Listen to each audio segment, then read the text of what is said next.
எம்எஸ்சியில் வர artificial intelligence and data science இந்த course பற்றிய டீட்டெயிலாக 1 மினிட்ல வந்து பார்க்கலாம். யார் யாரும் படிக்கலாம், ப்ளஸ் இந்த கோர்ஸ் எது ரெலவெண்ட்டாக இருக்கும் அப்படிங்கிற டீட்டெயில் வந்து நம்ம பார்க்கலாம். ஸோ எம்எஸ்சியில் வர artificial intelligence and data science இந்த கோர்ஸ் ரீசெண்ட் டேஸில் நிறைய ஸ்டூடெண்ட்ஸ் எடுக்கணும் அப்படின்னு ஆசைப்பட்றாங்க. ஏன்னா இது வந்து ஆர்டிஃபிஷியல் இன்டெலிஜென்ஸ் அப்படிங்கிறது இனிமேல் ஃபியூச்சரில் நல்ல ஒரு டிமாண்டில் இருக்க கோர்ஸ் உங்களுக்கு. ஸோ இந்த கோர்ஸ் எது ரெலவெண்ட்டாக இருக்கும் அந்த மாதிரி பார்த்தோம் அப்படின்னா, டேட்டா சயின்ஸ் பற்றி மோஸ்ட்லி நிறைய பேருக்கு தெரிஞ்சிருக்கும். ஒரு டேட்டாவை அனலைஸ் பண்ணி அதை ஸ்டோரேஜ் பண்ணி தேவையானப்போ எடுத்து தரது அந்த மாதிரி டாப்பிக்லாம் கவர் பண்ணியிருப்பாங்க உங்களுக்கு. அதுக்கு என்ன டெக்னாலஜி யூஸ் பண்ணுறோம் அந்த மாதிரி டாப்பிக்லாம் கவர் பண்ணியிருப்பாங்க. இதுவே ஆர்டிஃபிஷியல் இன்டெலிஜென்ஸ் அப்படின்னா நேச்சுரலாக வந்து நம்ம ஹியூமனுக்கு இருக்கிறது ஹியூமன் இன்டெலிஜென்ஸ். நம்மளுக்கு அதை ஒரு மிஷினுக்கு வந்து ஒரு இன்டெலிஜென்ஸாக கொடுத்து ஒரு ஆட்டோமேட்டிக்காக ரன் பண்ண வைக்கிறதுக்கு பேர் தான் இன்டெலிஜென்ஸ் அப்படின்னு வந்து சொல்லுவாங்க. உங்களுக்கு சிலபஸ் ஃபுல்லாக இது ரெலவெண்ட்டான டெக்னாலஜி டாபிக் தான் வந்து அதிகமாக வந்து கவர் பண்ணியிருப்பாங்க.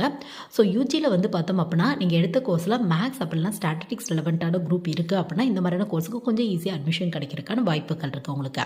ஸோ பிஎஸ்சி எடுத்தவங்க மோஸ்ட்லி ட்ரை பண்ணி பார்க்கலாம். பிசிஏ எடுத்தவங்க